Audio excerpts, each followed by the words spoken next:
शैतानिर्रजीम बिस्मिल्लाहिर्रहमानिर्रहीम इय्याका नअबुदु व इय्याका नस्तईन। बहुत शुक्रिया स्पीकर साहब आपका टाइम देने का। आज बात हो रही थी, हमारे अपोजिशन के भाई हमारे पीर साहब भी ने ज़िक्र किया उसका दहशतगर्दी का और जिरगे का। इसमें कोई शक नहीं है स्पीकर साहब, आपकी और वज़ीर आला साहब और जुनैद अकबर साहब और तमाम पार्टियों की मुश्तरका कोशिशों से ये ग्रैंड जिरगा मुनक्किद हुआ था, जिसमें कुछ चीज़ों पे इत्तफ़ाक़ किया गया था। लेकिन हमें बड़ा अफसोस है कि आपके इस जिरगे को वफाकी हुकूमत ने कंसिडर भी नहीं किया। ना आपसे उन्होंने कोई डायलॉग किया, ना उन्होंने आपसे कोई बात की, ना आपको कोई वैल्यू दी। मुझे बड़ा अफसोस होता है, डिस्क्रिमिनेशन की बात की जाती है स्पीकर साहब। खैबर पख्तूनख्वा फ्रंट लाइन का सूबा है जो दहशतगर्दी का शिकार है और साथ फिर उसके बाद बलूचिस्तान भी है। आप सुबह खैबर पख्तूनख्वा की जो पिक्चर पेश कर रहे हैं हमारे वफाक में, मुझे अफसोस के साथ कहना पड़ता है, एक तो वो अवामी मैंडेट पे नहीं है, फार्म 47 की गवर्नमेंट है और उनके आगे से जो वज़ीर इत्तलात है वो भी फार्म 47 के हैं, क्योंकि उन लोगों को इस चीज़ से कोई फ़र्क नहीं पड़ता कि अवाम और जमहूर क्या कहती है। उससे नहीं फ़र्क पड़ता कि अवाम के हकूक़ क्या कहते हैं। वो लोग अपनी नौकरियां करते हैं क्योंकि वो जैली मैंडेट के ऊपर आके बैठते हैं, जिसकी वजह से वो कभी खैबर पख्तूनख्वा लोगों को बीमारी कहते हैं, कभी इनको टेररिस्ट कहते हैं, कभी उनको जो उनके दिल में आता है वो कहते हैं। वो कहते हैं safe city Khyber Pakhtunkhwa government नहीं बनाती क्योंकि वो दहशतगर्दों को सपोर्ट करती है। कितना बड़ा इल्ज़ाम है इस खैबर पख्तूनख्वा की तमाम जमातों के ऊपर।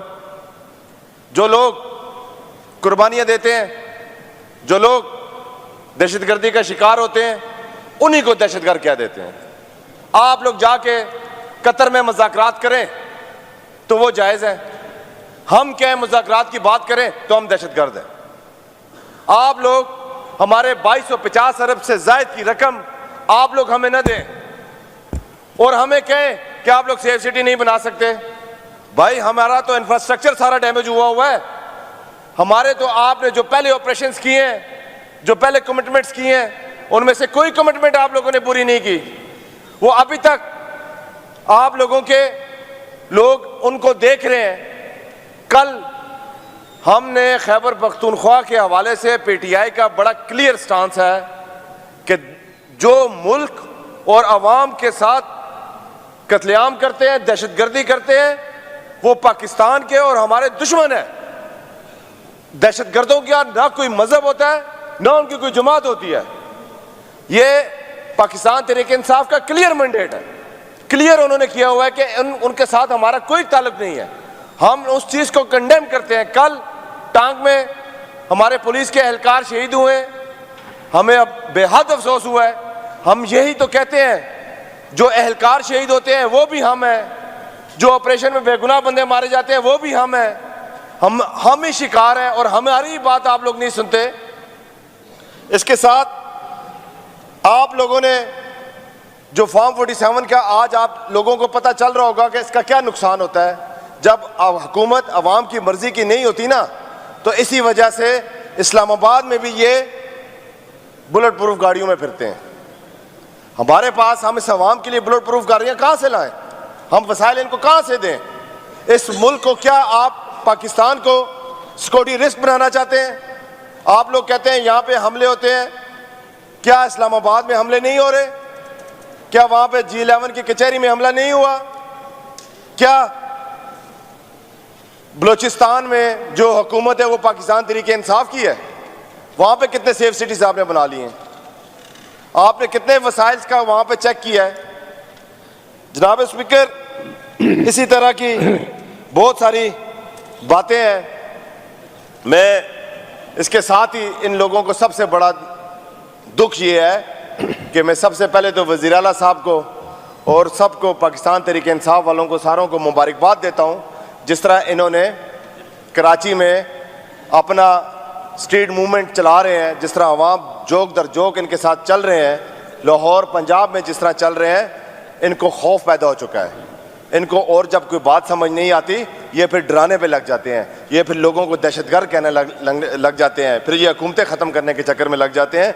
लेकिन ये लोग भूल चुके हैं कि जब अवाम निकलती है, जब जमहूर निकलता है, वो कहते हैं ना स्पीकर साहब, खल्के ज़ुबान को नकारा खुदा समझो।